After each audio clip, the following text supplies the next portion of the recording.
but let's get started. Good afternoon to everybody who is viewing this talk this afternoon, this conversation with Hugo McCloud. We are delighted to welcome you to the gallery virtually, and of course to welcome Hugo, whose exhibition just opened last week with us. The exhibition is called Burdened. It is open from January the 22nd until February the 27th. It is a really extraordinary, groundbreaking, a unique exhibition. I do urge you all to try and see the exhibition in person. We are open to the public. We have lots of space, so social distancing is not an issue. Mask wearing, hand sanitizing is insisted upon. Let's get started. Hugo, I'm going to do a little bit of a preamble. It is a remarkable exhibition in many, many respects that we'll try and cover all of them today. Not least of which is your use of single-use plastic bags, which I think is a first for anybody to have used that medium as their palette, their paint.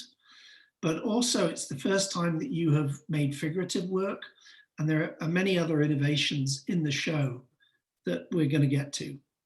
I'd like to start with, there are three elements to the exhibition. There are the figurative works in the main gallery. There are a group of works to do with migrants crossing the Mediterranean. And in the downstairs gallery, there's a group of drawings which were made during your COVID isolation in your new studio in Tulum.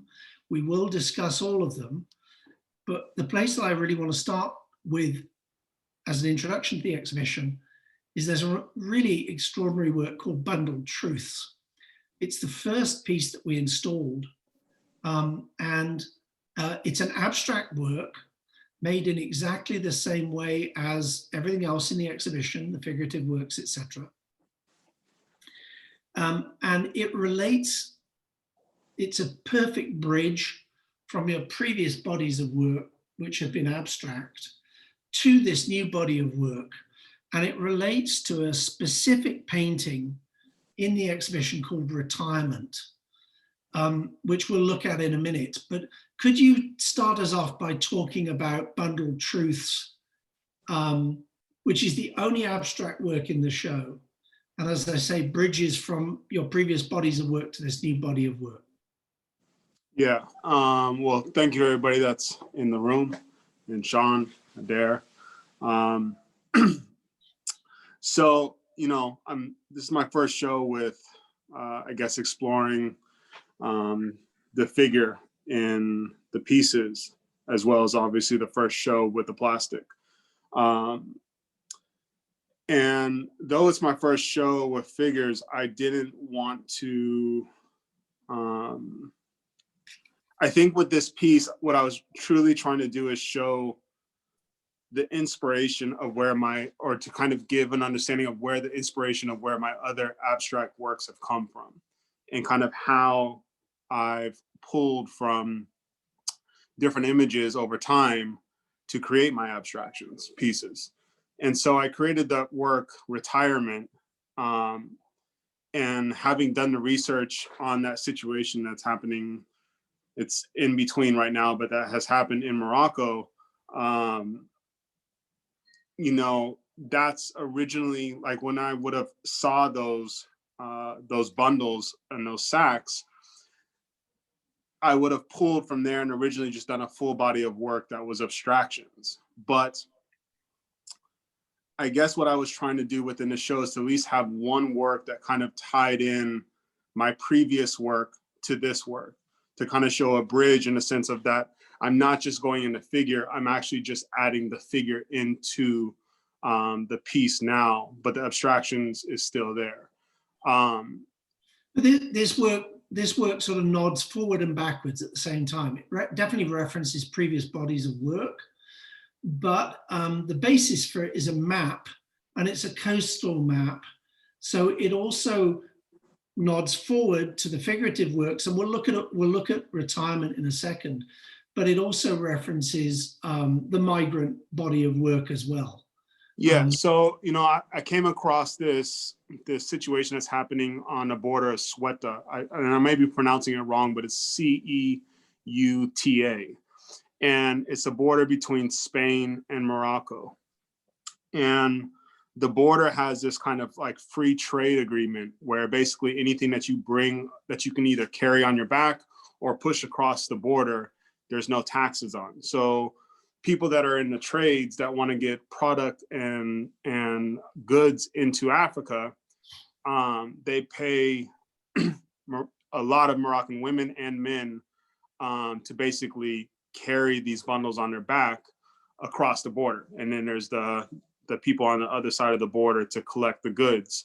But they pay them pretty much nothing. And, these sacks can weigh anywhere from 60 to 100 kilos.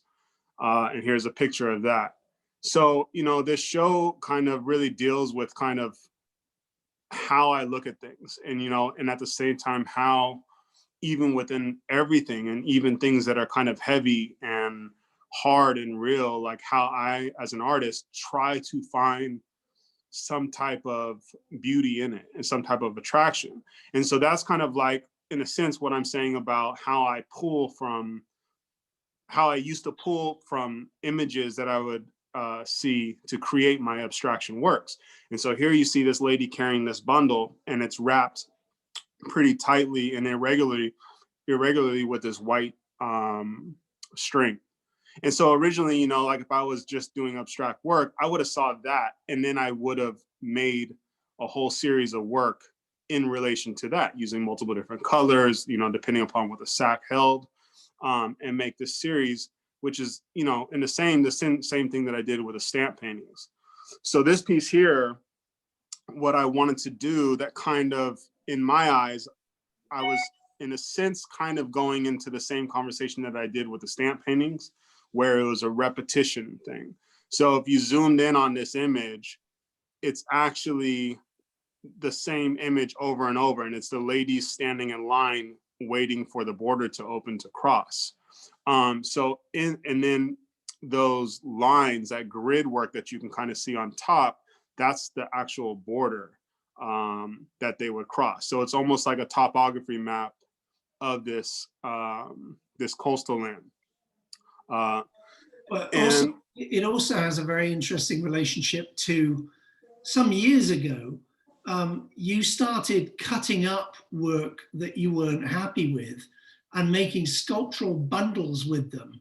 And they were actually exhibited in a museum show in Italy as freestanding independent sculptures that look very much like this burden that this woman is carrying.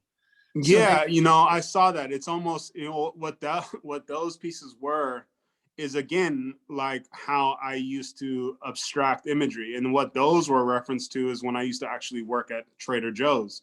And I used to be, doing stocking with Trader Joe's in the cooler. And you had to deal with the egg crates, the milk crates that were filled with all types of juice, drinks, milk, dairy products. And so you would see all of the packaging underneath in this kind of black container, like, the plastic container. So, and those pieces that I did in Italy kind of reference that kind of as well, like taking this job that I hated, but it was a means to an end. And, the idea was everything can be, repurposed or replaced in a different light. And you can pull from everything something beautiful, something attractive, something that you gain or learn from every type of situation.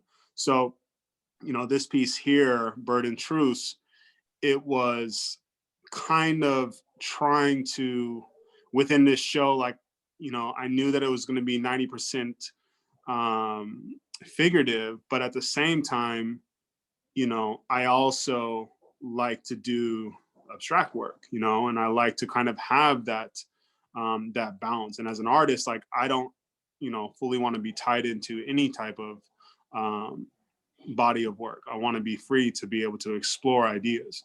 But this So, is, you know, just in the beginning of like this idea. And I think like the wrapping in this kind of like topography map of this situation and all the information that kind of lies underneath it is like, is what's interesting. You know, like there's the top view of the things that you see on the surface, which is the white lines, and that stands out the most. But when you get closer and closer to the piece, you start to see, you know, the shapes of the small sacks and the ladies that are holding those sacks, and you see the broad lines of the yeah, border lines. it's a very layered, very complex work. Yeah.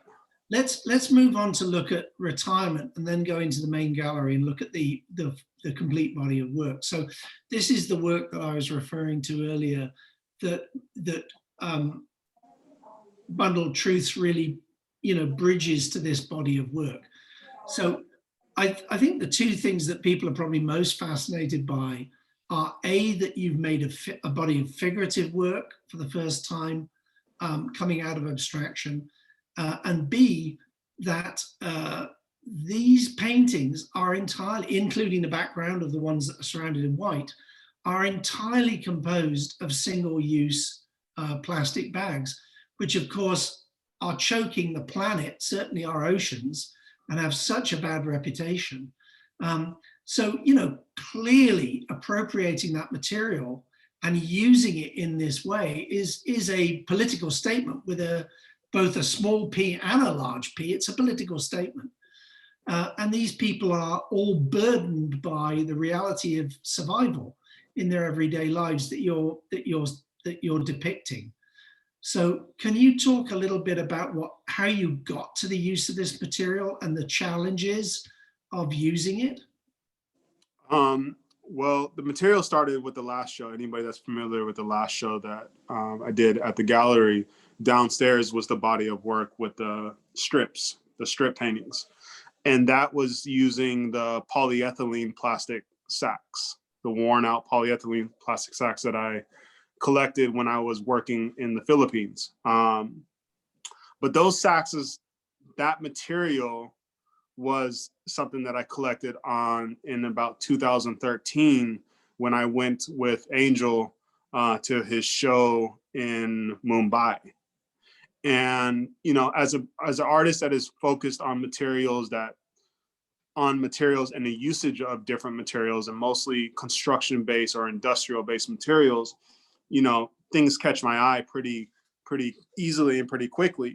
And I was in Mumbai walking, and I remember seeing in some like space, there was probably 200 or 300 of these sacks filled with something. I don't know if it was waste or construction material, but they were various different colors, from oranges to yellows to greens to whites, very faded in color, very dirty, but it was almost like, you know, almost like a mural of these colors, as well as the writing on them was faded out. And so I started collecting those bags in the Harvey on that trip. And then I started to collect those bags in every other country that I went in. And what I saw with the bag, as it being a plastic material, is that it was going to be around forever. So whether I got it in India, those bags can then transfer to Asia, then can transfer to Latin America,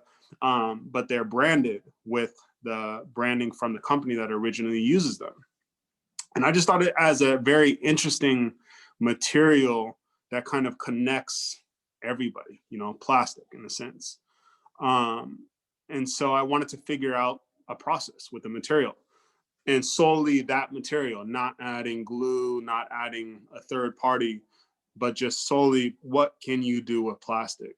And I executed that show that we did, and I did those strip paintings. And that process that I created with basically stretching the strips and making them very taut like a canvas, I immediately was like, what would happen if I try this with plastic bags? Because I started just seeing, because now my eye was on plastic, I started seeing just simple plastic grocery bags everywhere, just littered everywhere. And I saw just the easiness, like you go buy a pack of gum at the grocery store, they give you a huge plastic bag. And you start to see kind of like this use of this material everywhere. And then I also just started to see how stores would identify themselves by the colors of the bags or the branding on the bag.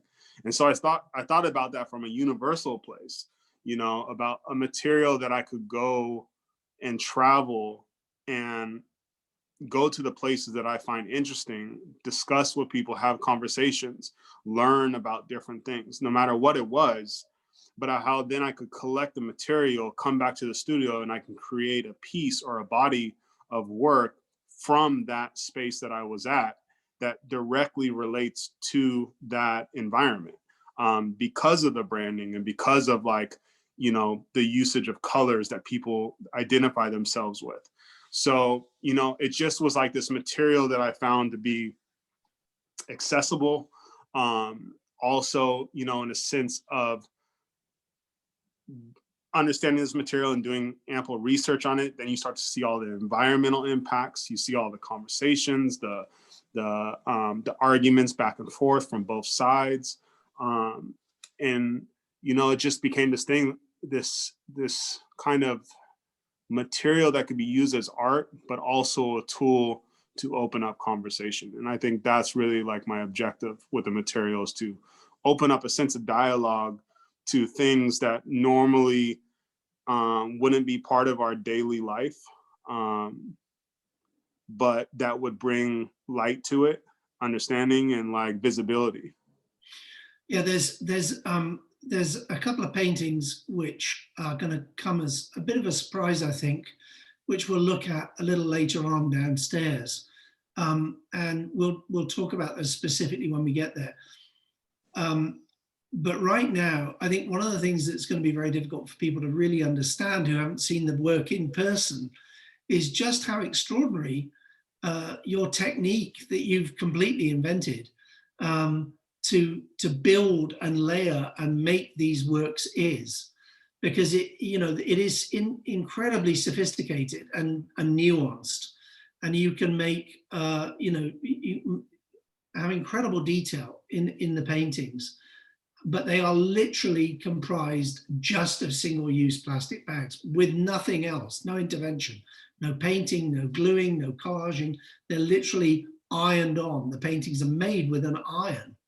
You can see a sort of palette board here on the right-hand side of you thinking through the construction, the formal construction of the image on the left.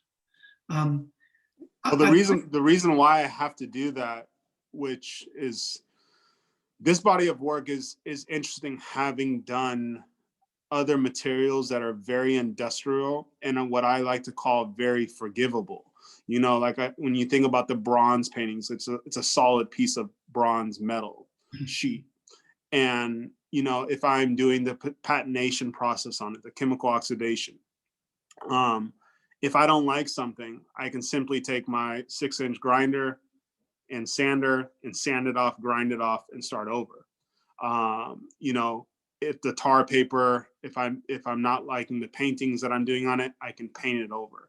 You know, all those other materials, I can freely, without thought, take the chance of what I think may be right for that piece. This material, there's absolutely no forgiveness. And so the learning curve on it is much higher. And what it's also forced me to do is completely think through the piece first. And in a sense, it's like, if you imagine not painting, but once you understand the material, which now I do, you start to actually, in a sense, build the layers in your head first. So if I'm trying to get a certain tone of a color that's going to combine, you know, several different layers and several different colors to get that, I have to, in a sense, do it in my head first to understand as well what color comes first, you know? So it's. I mean, in that sense, they have a very strong relationship to traditional oil painting, in the sense that you have to paint from dark to light and or light to dark, and really plan the painting and figure it out and lay grounds down, etc. But here you're actually, you're having to conceive of it the same way, but you're doing it with single-use plastic bags. I mean, it's really quite extraordinary. And the level of detail and subtlety that you're able to achieve in the layering is quite remarkable. Something I wanted to really ask you to address and drill down on, Hugo, because I know on the surface of it, superficially, it could appear to be quite confusing to people. You're somebody who really understands material through your hands, through your muscles. You know, you come from a family of makers, of artisans. Your grandfather, I believe, had a scrap metal merchant business in Berkeley that you hung around when you were a kid. And previous bodies of work have really, as you said, take poor materials, roofing paper, copper or tin, chemicals, stuff you find on the streets, and you repurpose them. You clearly have, and whilst those bodies of work appear to look completely different to these, that's just a formal consideration because these are figurative. But there is an incredible consistency between your approach to the materials formally, whether it's roofing paper or whether it's single-use plastic bags. I think some people initially will be confused by that, but once you get it, it's completely obvious that your eye is consistently drawn to these underappreciated materials. Can you talk about how you started to figure that out and understand that sensibility and that aptitude that you have for working with this material?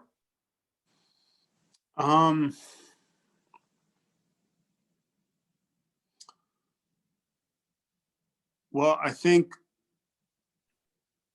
that through, in a sense, training myself in welding and woodwork, metalwork, and then in a sense, kind of being in the design world for 9 or 10 years, doing custom furniture and running a fabrication shop, you know, those jobs that I was doing, well, designers, I used to work with a lot of interior designers and architects and developers. And normally they would have me come in for one specific thing. Somehow jobs always got to the point where I was designing and building so many more things. And it wasn't so much that I understood how to make those things, but I had an eye for materials and design. And then through that, it made me go back to the drawing board and learn new things with new materials and new ways of doing things to execute the project that I designed. So over that 9-year span, you know, it wasn't just metalwork, it wasn't just woodwork, it was glass, it was bronze casting, it was foundry work, sometimes stone, all different various materials over those 9 years. So you start to understand how things are made, you know, and then you start to see how everything has a process to execute. So I think materials have always just been part of, and, you know, growing up as well, like my grandfather having the scrap yard and then transitioning from that to a precious metal refinery, refining gold, platinum, and bronze and silver, and running a furnace. Every time I would go there, he would have the furnace going and pouring, you know, pouring bullion and pouring gold. And, you know, having seen that, and my father being a sculptor and using plaster. So I think materials just have always innately just been part of my life and not even really kind of thinking about or knowing it. And so I think that I just have an eye towards looking at basic things, and as well coming into the art world when I wanted to, you know, and this is probably the biggest thing, is that when I wanted to make a transition from design into art, that was the hardest thing. And I said that in the video, is like, I didn't really understand what my tool and what my medium was, because from a traditional place, I was not a painter. I was not really a sculptor, you know, in any type of traditional form. But I knew how to use tools, and I understood the materials that I was using. And I think that's why when I went to South Africa and I saw the shanty houses there, it immediately clicked, because those walls were basically, my paintings, in a sense, the metal paintings that I did, especially the early ones, were almost in a sense replications of these walls, of these mixed match materials that wasn't always metal. So, I think it's natural that like I ran through tar paper and metal and going into synthetic materials like plastic, because it's, for me, what's interesting is finding the depth of a material. Like, what can you do with this? That's why it was important that with the plastic bags, it was like, I don't want to use glue and collage. I don't want to, I don't want to, stitch it together. Like, how can I make this material? What are the possibilities of this? How can I fuse it together? How can I make one piece connect to another without using glue? And so that's kind of like where my mind just kind of ran with it. And I think that once I figured that out, then it's like just running with that idea. And then now it's like you're seeing layers and you're seeing like different types of textures with the plastic. And I know that I haven't even kind of touched on the possibilities of the material, but that's just kind of how my head thinks. And as well, like I've said to you and stuff before, it's like, even with the tar paper and the metal paintings, it's not that I've let those materials go. It's more so like I'm giving them a break so that I can see what the next stage is Yeah, of they've those just materials.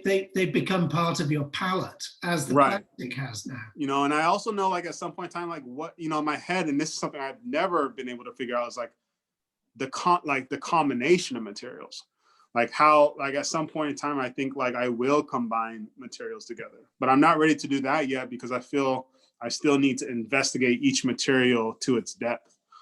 One of the things that we talked about, which I know was difficult initially for you when you were thinking of the show, the exhibition, planning for the exhibition, was you don't work remotely off the internet. You observe people in their natural environments working, and you'd intended to travel extensively for this exhibition, and of course, go back to India and then Africa. That all got derailed by COVID. So suddenly you found yourself having to source images on the internet for this body of work. How difficult an adjustment was that for you? To be plain about it, it's hard, because I like to be as authentic as I can, and not that anybody else cares. But for me personally, I like to be as authentic as I can. And for me, it's almost, I don't want to say I'm a fraud, but like, it's like the whole purpose and conviction of this material, especially when I added the figure into it, was, here's now something that I can get back out into the environments that attract me. So, in a sense, Sean, like, I was also using the material and art in a way to go out there and do the things that I actually really enjoy as well. It's like, I enjoy welding, I enjoy metalwork, I enjoy stamp painting, but like, 10 years in a white box studio working, it becomes tiring, and it's like, it depends on where you're pulling from as an artist. But for me, like, I've always pulled from environments. I was talking to somebody earlier, and they were like, how has your work changed? And, you can think about the work that I was doing for the last show. And the last show was when I was working in Brooklyn, and, there for 9 years. And it was monotone.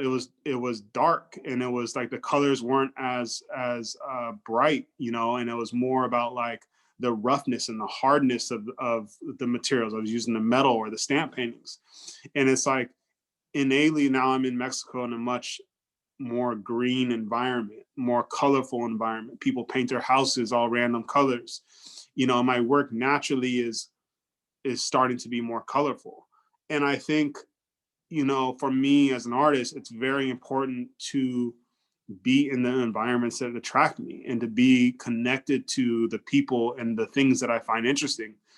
Over COVID time, I've watched hours and hours of YouTube documentaries of, not even really documentaries, but like there's these YouTube channels where like they go to different places around the world, a lot in India, where they're making, where they're even like taking old car batteries and like breaking them down and then rebuilding them. But it's like the process of doing that, or they're taking old metal, melting it down and making, new gears, and they're pouring it, and they're doing it in a very rudimentary way. But it's like those processes that they're doing, it's like I'm pulling from that and creating art from those very things that they're creating, something that is creating a livelihood. So the plastic was like just the perfect material to get back out there and to see those things, as well as, I don't know what it is, because it's been a long time since I've been able to kind of engage in that. But like, especially like in Oakland, I used to work with the underprivileged youth in those environments, and work with the kids that didn't have anything. And the project originally in South Africa that I was doing with the shanty houses, where me and my friends were redesigning the shanty house, because they were architects and I was a designer. So we were redesigning, just things about a shanty house, how to create insulation, how to create, cooler environments, how to create light. But, I use material. So when I go to these places and I see things like that, it's like automatically I want to share, or I want to learn. And so again, the plastic was, as well as a material that I could create art with, is as well a tool for me to get back out there into discovering new and other things that I find important. So clearly, I mean, you're not somebody who is beating us over the head with a large P political message. You're somebody who is asking us to look and think, alongside you in the work in a very particular way. But clearly, the single-use plastic bags have a very strong ecological message and impact. The choice of subject matter in these works, these figurative works in the main gallery, have a very strong message for us about economic inequality, social inequality, being burdened, people trying to get through their daily lives when so many people in the world are living on, very restricted incomes. But perhaps it comes into the sharpest focus, or the closest symbiosis, in the front gallery, where if we can look at the works in the front gallery, there are 4 works that deal with the migrant crisis in the Mediterranean, and people who are actually fleeing the existences that are perhaps depicted in the main gallery, and putting themselves and their families into the hands of traffickers on very unstable boats, objects, to try and float across the Mediterranean to get to a new life on the very oceans that are being polluted by the plastic bags that these images are made from. I mean, they're incredibly powerful images. There are 3 large paintings in the front gallery, and they sort of cycle through from being on the first image is a mirage of hope, really being on one of these flotation devices, or the day before Friday the 12th, to then Scattered Dreams, the one we're looking at on the right-hand side here, where people are in the water, some of them with flotation devices. And then the detail in there actually does show somebody's hand reaching out and passing flotation devices to people who are going into the ocean. And these are all images that we've seen over the last few years of desperation. Can you talk about what drew you to make images of this subject matter? And they are very abstracted. I mean, they're not literal depictions, but it seems like a fairly natural extension of the work that you were doing or looking at with the burden pieces. Well, originally we were supposed to do the large, we were going to do that piece for Unlimited, I think last year at Basel. Yeah. And it was gonna tie into the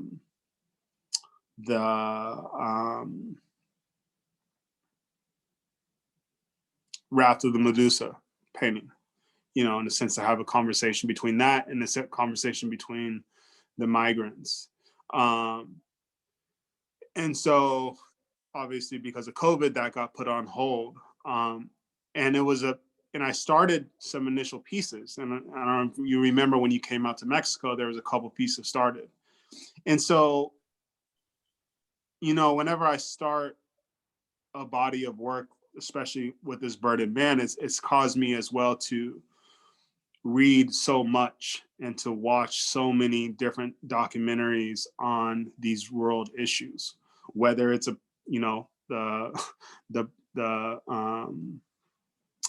the guys that work for the vegetable markets in Africa with a bicycle filled with bananas, to these migrants from Libya that come from different parts of Africa, from Pakistan, and travel through Libya to get to Europe.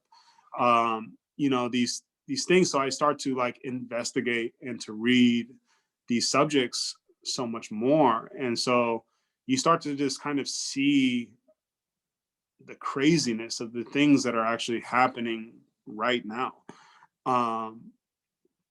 And for me, again, like I said, I don't have any political stance in these, and I'm not actually addressing any political conversation. I'm addressing the simple humanitarian conversation of these things, where it's just such a crazy situation that I have to look at it from that point. And it's like that idea that of putting yourself in a place that you're willing to get on this boat that is not going to make it. like anybody that knows would be like, no, that's not, absolutely not. Absolutely not. And so, but at the same time, as I said, that's a better option, to get on that boat and to risk most likely dying. It's a better option than staying wherever you're from. So it's like, from a humanitarian point of view, it's crazy. And that's like what I'm addressing. So with these as well, it's like, I'm making these pieces because I'm trying to, honestly, Sean, I'm making these pieces because I'm trying to learn. And I feel like if I can make something that people are drawn to, it can then open up the line of communication from people that actually know. And I think art is a beautiful way, because it somewhat can take a little bit of the edge off of the seriousness of the subject. And this piece that's on the thing, this is why when I was researching this and I was thinking about boats and all of that, then I also immediately thought about Peter Doig's paintings, and then researching Peter Doig's paintings, and then coming across that painting that he did. I don't actually know the name because I can't find the exact name, but it basically had to do with the movie Friday the 13th. I think the title is Friday the 13th. It might be, but it had to do with that painting. And it was basically a scene from Friday the 13th, the lady in the boat. And I remember reading an article that was written about it, about how he related that image to a nightmare. And so it's like, for me, it's like, I'm trying to do a double thing where it's like, I'm relating my art to an art conversation with other artists, but at the same time, I'm relating it to real life issues, in a sense of here's a nightmare and here's an actual nightmare, like a living nightmare. And that's why I titled it that. Huh? This black strip at the bottom of this particular painting specifically references the Peter Doig painting. Exactly, yeah. And that kind of swampy green that he did. So it's like, for me, this migrant situation, it's just, I don't know what the answer is. But it's like, as I said this before, if this COVID thing ends, I would really love to figure out a way to go on one of these rescue boats for a couple of weeks, so that I can understand those type of situations firsthand. That's where my heart is at with my work. And that's what I'm trying to use my art as a tool to be able to actually go and do this. And again, I'll say this before, because it's such a powerful thing that he said, but my good friend and brother, Nedick, who you know, but you know, I was telling him about the idea with the plastic and what I want to do. And he basically said, he's like, yeah, so basically what you want to do is you want the collectors and the audience to buy the receipt from your experience, and that's kind of like what I look at these paintings as, is there like a receipt that has like the documentation of this real life experience that I was able to go on and these people that I was able to meet. Like that's what I want to do from the work. One of the interesting things that occurs between these two bodies of work in dialogue, Hugo, is in the main gallery, all of the figures depicted are single figures. You see them from the back, you don't see their faces. They're all involved in work and they're burdened and they're toiling. Whereas with these boat images, you are not dealing with the specificity of the person particularly, but you are dealing with sort of depicting a massive humanity that feels it's forced to flee its economic or political circumstances. And I think the fact that you don't depict individuals in these works specifically actually makes them all the more powerful. They are almost stand-ins for us. What I was really thinking about with these pieces, Adair, can you go to the other two boat pieces? So what I did as well is that all of the heads and the bodies are in the pieces, but I wanted to make the skin of the individuals the same color as the water. And I think I did that because we're in this very interesting day and age where we're consuming so much information on a daily, whether it's Instagram or whether it's news. We're also consuming so much hard information and heavy news. 100 people died here, 500 people died here. COVID, the riots, all this stuff, where almost in a sense, I'm, in Mexico and I open up BBC app and I see 100 migrants die at sea. And then it's like, I'm on to the next story and I'm on to the next story. And it's like, that's kind of how it is, because at least for me, COVID is probably like the closest thing that has hit us this hard at home in New York, or wherever you are, where it's like really firsthand experiencing some type of burden. And I think that's what is interesting about the show as well, is that it's the perfect moment, because I do feel, though, fortunately, we're not all dealing with these kind of really hard situations. We're all dealing with some type of heaviness and restriction from this moment. But to go back into like the skin of these pieces, I wanted their skin to be the same color as the water, because it's almost, and I guess I just need to say this as plain as possible, it's almost how insignificant the situation is being looked at. It's almost like 100 people die. Okay, next story. Like, what am I having for dinner? It's just that easily you forget about it. Yeah. So, it's like, it was kind of a metaphor for that. Like, they're as valuable as the water, and the reason, like the one on the right, the one on the left, it's how they are. And the reason why they don't have life vests is because they don't have life vests. The only reason they have life vests on the one on the right is because a rescue boat actually caught them. Normally they go out there, and that's why I say it's like they go out there risking it all, 100%, no life vest, nothing. And that's, the beautiful thing about what I find in that. And that is, I think, what I try to do with all the images. Though some of the subjects, like the Moroccan women, some of the heavier pieces of the Burning Man images or the Migrants, though there's a heaviness and a realness and a sadness to the images, there's also this huge quality and of hope. Like, you have to value the amount of hope that these people are having, and the beautiful thing about that.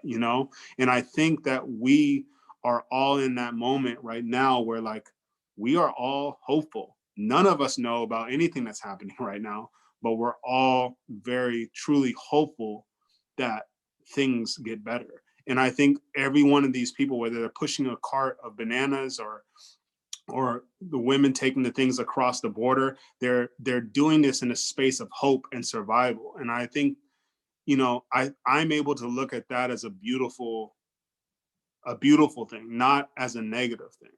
Yeah. you know Well, I'm conscious of our time. We're running over because there's so much to discuss, and I don't want to not go downstairs. There's another gallery downstairs. I want to look at the works downstairs briefly. Two reasons we should pay attention here. One is there's a significant scale shift for these flower pieces, and two, they come out, it's almost like a palette cleansing exercise. They come out of your time in isolation in Tulum, and literally working very intensely on these much larger scale works, and needing to, I think, go out into the natural world and see what was happening around you and changing around you in the day-to-day, and reflecting upon that. And so again, made from single-use plastic, a couple of them have a little bit of oil paint in, but really sort of elegiac, beautiful bouquets that cleanse the palette of all the kind of intensity of what you were dealing with in the larger works. Yeah, I mean, for me, I had to do this as well, because when I started working on this show, we talked about the show early in the year. We all dealt with the first half of the year and craziness, and then we had a conversation in June about pulling the trigger and setting the date for the show. And what was hard for me doing the show was to mentally compartmentalize my brain in the way that I think, in the light of the news information that I'm receiving every day. And mind you, like, I'm in real isolation, and I just was fortunate enough to, like, be in that circumstance when it happened, but I'm away from everything. I'm away from the COVID situations that's happening in America. I'm away from the protests and all of that. I'm away from the election energy. I'm away from all of these things. At the same time, whenever I pick up my phone, that's the information I'm receiving. I'm receiving it from Instagram. I'm receiving it from friends and family. And so, though I could, in the moment, think about the execution and the plan for the show, I daily had to battle in my head the feeling of, what's the point? Like, what's the point of doing the show? Because the amount of energy that it takes to execute a whole exhibition. And so daily I had to think about that. So I had to do something that I could see through daily, in a sense of start and finish. And I felt as well that in this moment in time, like these days, for sure, if I say to anybody April 2020, they're going to know where they were, across the world. And I found that to be really interesting. So in a sense, it was like I wanted to create some type of journal, like visual journal of my moment. And as well, because it was such a dark time, it's like I only wanted to do something that was just like life. And I also think flowers are the great representation of that, because flowers only last for a moment. It's like it's a short lifespan of that beautiful aspect of it. And it goes into like that philosophy of like wabi sabi again, which is, everybody's heard that before, but it's like the idea between like what's the most beautiful part of a flower, like when it first opens up, when it's full bloom, or when it dies. Well, You know also, what? also the irony of depicting that ephemerality Right. in a material that we cannot destroy, which is clogging up our planet, literally. Right. So it's like, you know, I wanted to create these things that, you know, were just like a moment of clarity and a moment of, you Yeah. know, life in this moment that people would remember. And that's, you know, again, why I would date them with the date in the front and sign it. It was And, just like a, you know, it's just, it was something to do as well that was just not stressful and more lighthearted, and something that I could see accomplish, you know. At the end of the day, I could see a piece done and yeah, look at it. they're like, you know, they're like these beautiful COVID drawings in a way, or a document of your time, almost like a visual diary. Now, I just want to, we are running quite late. I want to bring us circularly back to where we started with two other works that are downstairs, because I think it's a perfect illustration of how you work, how you think. There are two works. One is called Dos, one is called Tres. And at first blush, they look very different to the other works.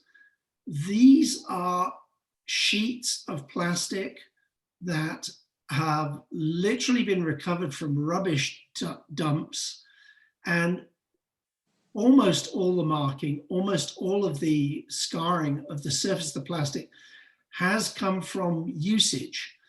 So here we are again, back at the beginning with Hugo, thinking about bundled truths upstairs. This is another part of the conversation. This is plastic being used in a very abstract way, very little intervention, most of the marks literally having been a palimpsest accrued over a long period of time from a material that's been used and used and used again, degraded and degraded and degraded. Nobody pays attention to it. You've pulled it out of the earth, literally pulled it out of the earth where it's been buried, it's not going to degrade, and you are representing it to us and saying, look at this terrible material, this wasteful use of material, but look how beautiful it is. And, you know, for me, these two paintings are almost symbols of your entire process and the entire show. And that's why it was so important to include them. Yeah, I mean, it was, you know, and you know this, that they didn't fit upstairs with the conversation in the sense of how we were presenting it. But it was important for me to show these because I think it's a direct, you can make a direct relation to these and the metal paintings. You can make a relation from these to other of my tar paintings.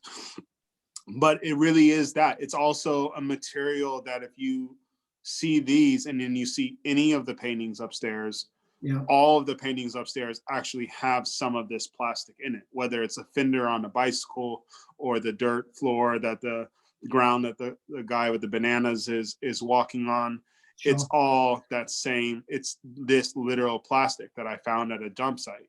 But to me, it's, you know, again, it's like, how do you take something that is like this piece of plastic? Honestly, what happened is I was driving in Merida, and me and my assistant, we took a wrong turn, drove by this dump site. It was literally at the fence of the dump site. I told him to pull over, open up the trunk. I ran over there. And again, this is in Mexico, so like, it's not as comfortable as Brooklyn, but I ran over there, grabbed this huge bundle of plastic, threw it in the back of the car, and we drove off. But So it's I mean, dumpster diving Merida style. real thievery here. But you know, the thing is that when I looked at it, and this is a piece for sure that you have to see in person, Yeah. because all of the lines and everything in it is still a technique and a process that I've put it through. Though it is the plastic in its natural state, it's also the way that I applied it.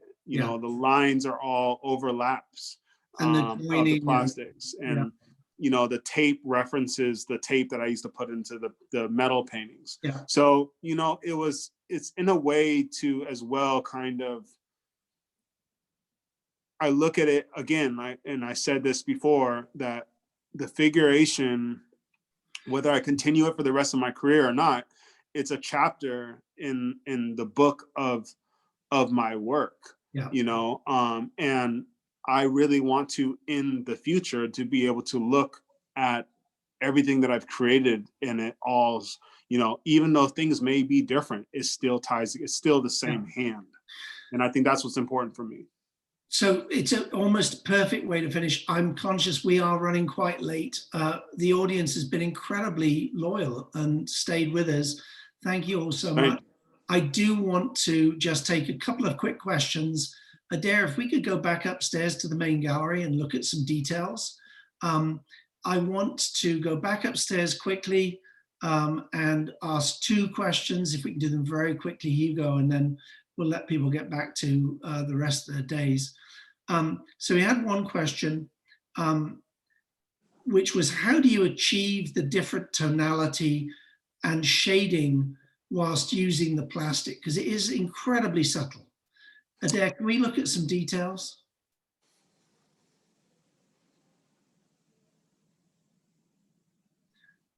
So let's look at both of their dresses and the jacket. This one is, and even the bags, the white bags.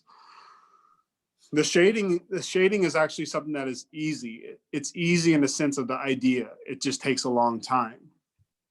So let's say the purple gown or dress that she's wearing, the overdress. It's all the same color of plastic. So all the lines, when you see it up close, each one of those lines is a separate piece of plastic, and then one next to each other.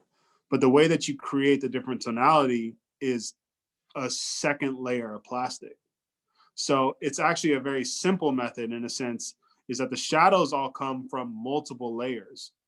And that's what creates the darkness. So actually, if you look at her arm on the left compared to the shaded part on the dress, the arm is probably 3 layers of the same color.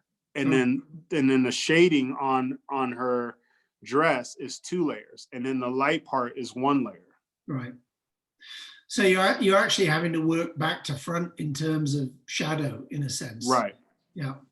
So one last question. Thank you. One last question, and then we'll let you go. Is how did you think of plastic before using it in your artwork, and how has working with the material changed the way you view it?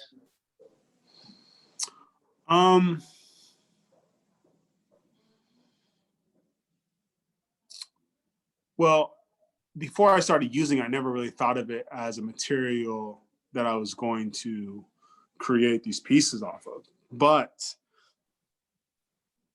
in all of my older work, and even as running the design shop, I used to spend a lot of time in like recycling yards.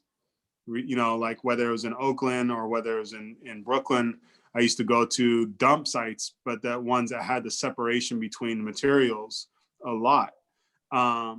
So I was conscious over the sheer amount, and I still question like how that stuff gets processed down.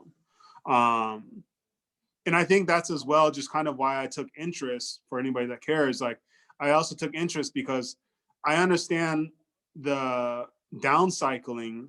I understood the downcycling process much more, but I didn't understand how plastic was made. So I actually took the time to go to one of the big manufacturers in Mexico to understand the process of actually making plastic bags, and as well understand their argument, you know, their defense to the, you know, everybody that's trying to ban the single-use plastic, you know, this company. So it was important for me to understand both sides. And I think that's, you know, again, that's what's important for me for everything from the plastic to these political situations or these humanitarian situations, understanding the different sides of all of these things. Well, Hugo, thank you so much. I mean, we try to keep these conversations to about 45 minutes because Sorry, everybody. no, because people's other commitments. But I think it's testament to what an extraordinary body of work this is, and what an amazing show this is. That we're 2 minutes past 4, 62 minutes, and we barely touched the surface. So I want to thank Hugo enormously for making time to have the conversation today. I hope you will all please come and see the show in person in the gallery. No images are going to do these works justice. It's a remarkable show. It's very, very rich. I hope you all get a chance to see it in person. And I want to thank you all for joining us today and being so loyal, even though we did demand a little more of your time. So thank you so much to the audience. Thank you, everybody. Particularly to Hugo and to Adair for driving. It's been really fun, and as I say, I could keep going for hours, but we got to wind it up. We will see you next time. Thank you so much for joining us. Bye-bye.